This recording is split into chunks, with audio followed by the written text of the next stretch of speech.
Hi everyone, welcome back to another video from Crazy Gamer. Today in this video we are gonna be learning how to link BLEACH Soul Resonance to your Google account.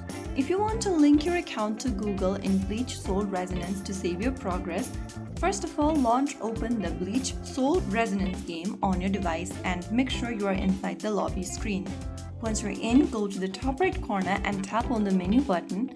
And once you're inside menu, click on the gear button. Now, click on Other on the left hand corner and under Login Info, click on Link Account. Click the link button right next to Link Account and choose the link button right next to Continue with Google. Now get ready to enter your Google account's credential or to choose your Google account that is already in the device. Now you can enter your Google account's credential, that is your email and password, or choose one of the accounts from the menu you want to sign in or link with. Right after you do that, you will be able to link BLEACH Soul Resonance to your Google account. Now your account is safely linked to Google. This keeps your progress secure and allows you to switch devices easily. If you found the video helpful, don't forget to like, share and subscribe to our channel.